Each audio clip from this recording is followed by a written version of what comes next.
Գյուրջան Կասկադ, հասանելի բնակարաններ 65 ամիս մարման ժամկետով։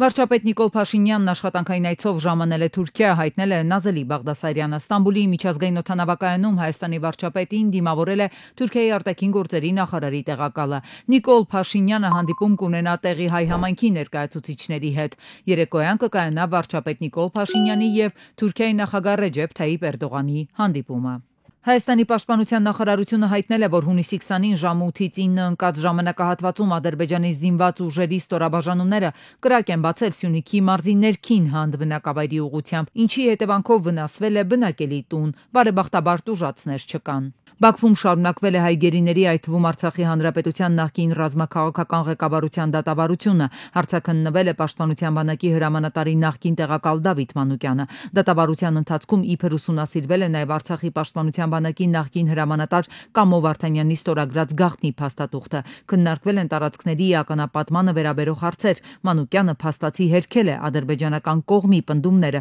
թե իբր պատերազմի մեկնարկի օրը 2020-ի սեպտեմբերի 27-ին Հայաստանի կողմից սադրանքներ են իրականացվել։ Արցախից բռնի տեղահանված քաղաքացիները կրկին բողոքի ակցիա են իրականացրել կառավարության շենքի առջև։ Դժգոհելով սոցաջակցությունների կրճատումից, պնդում են սոցիալապես ծանր վիճակում են, կառավարության ծրագրերի ընդհատումն էլ այն ավելի կսրի։ Ակցիայի մասնակիցները գործադիրի առջև նախ բաց նամակ հայտարարություն են ընթերցել, ապա այն փոխանցել կառավարությանը։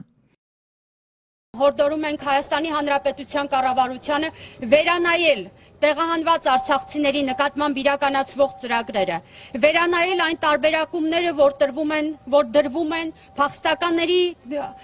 համար ներկայացվող ծրագրերի մեջ։ Պետք է պարզապես ապահովել, որպեսզի բոլոր տեղահանվածները ունենան նույն ուշադրությունը, արժանանան նույն վերաբերմունքին եւ տեղահանվածների միջև առանց այդ սոցիալական այդ դժվարությունները չտանեն արդեն սոցիալական բևեռացման։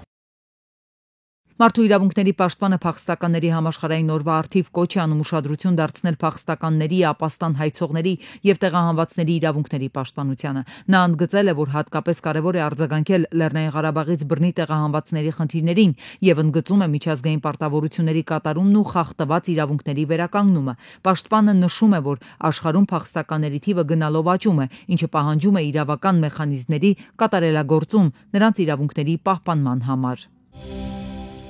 Իսրայելը հարվածել է Իրանում գտնվող ռազմական թիրախներին։ Իսրայելի պաշտպանության բանակի հաղորդմամբ հարվածներին մասնակցել է ավելի քան 60 կործանիչ։ Թիրախները ներառել են հրթիռների արտադրության եւ միջուկային ծրագրի օբյեկտներ Թերանում։ Իրանը պատասխան հարձակում է սկսել արձակելով հրթիռներ Իսրայելի ուղղությամբ։ Իրանի հեղափոխության պահապանների կորպուսը հաստատել է հարվածը։ Հրթիռներից մեկը հարվածել է Բեերշևայում գտնվող Գադիամ 4 տեխնոլոգիական կենտրոնին, որտեղ տեղակայված էին Իսրայելի բանակի հետ համագործակցող կիբեր անվտանգության ընկերություններ, այդ թվում Microsoft-ը։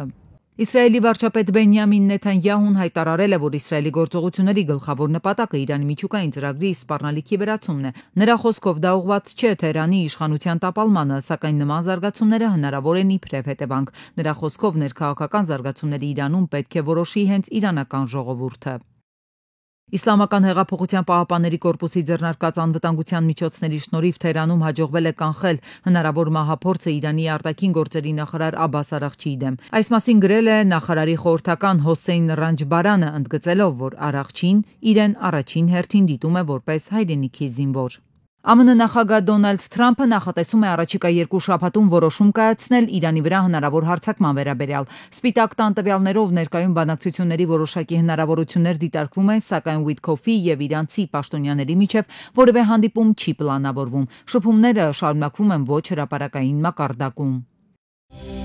Մեղրիի սահմանային անցակետում կուտակումները կապված չեն տարածաշրջանային լարվածության հետ կապանում Իրանի գլխավոր հյուպատոսը հայտնել է այս մասին, որ խնդիրը կայանում է սահմանային ենթակառուցվածքների սահմանափակումներում։ Իրանի անցակետում ավելի քան 500 հայկական բեռնատար է սպասում բեռների բարձմանը։ Իրանական կողմը առաջարկում է ժամանակավորապես սահմանափակել հայկական բեռնատարների մուտքը կայանատեղիների ազատման եւ գործընթացի օպտիմալացման նպատակով։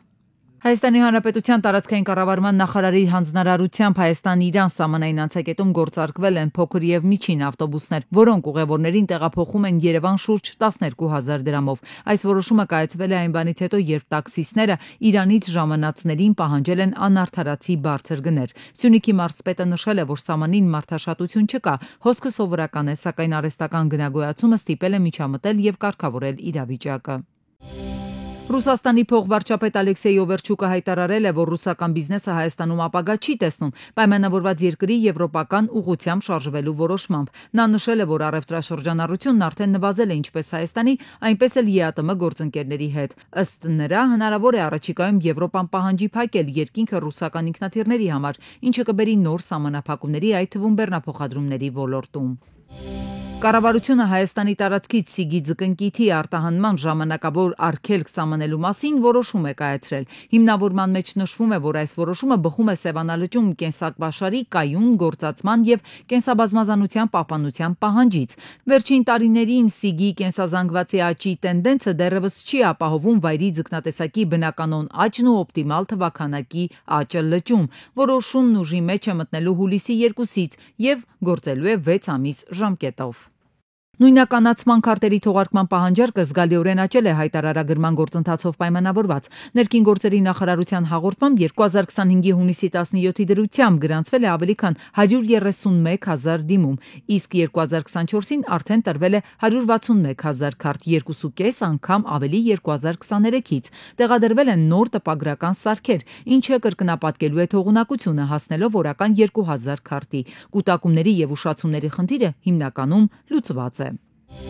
Հայաստանի էլեկտրական ցանցեր ընկերությունն ու արհեստակցական կազմակերպությունը հանդես են եկել հայտարարությամբ, լիակատար աջակցություն հայտնելով Սամվել Կարապետյանին։ Ընկերությունը հիշեցրել է 2015 թվականից իրականացված ներդրումների եւ բարեփոխումների մասին, ընդգծելով, որ ծառայությունների որակը էապես բարելավվել է։ Ընկերությունն այս պահին ֆինանսապես կայուն է, սպասում է վերակառուցման ծրագրի հավանությանը եւ շարունակում է աշխատել հոսանքազրկումների ցուցանիշների նվազեցման ուղղությամբ։ Երկրորդ նախագահ Ռոբերտ Քոչարյանը Սամվել Կարապետյանի կալանավորումը որակել է որպես գրպանային դատաիրավական համակարգի հերթական ամոթալի դրսևորում։ Նա ընդգծել է, որ առանց իրավական հիմքի կալանավորվել է մարդ, ով հայտնի էր ներդրումներով եւ բարեգործությամբ Հայաստանում եւ Սփյուռքում։ Ըստ Քոչարյանի, ստեղծված վիճակից դուրս գալու միակ ճանապարհը իշխանափոխությունն է։ Հակառակ դեպքում երկիրը վտանգավոր ճանապարհով գնում է դեպի բռնապետություն։ Հայաստանում սրվում է վարչապետ Նիկոլ Փաշինյանի եւ ռուսաստանաբնակ միլիարդատեր Սամվել Կարապետյանի միջև քաղաքական եւ տնտեսական հակամարտությունը։ Դոյչ Վելեի հաղորդմամբ Կարապետյանը ձերբակալվել է իշխանությունը զավթելու կոչերի մեղադրանքով, ինչը նրա պաշտպանությունը համարում է շինծու։ Կարապետյանն իր հայտարարությամբ ընդգծել է, որ չի հրաժարվելու իր սկզբունքներից։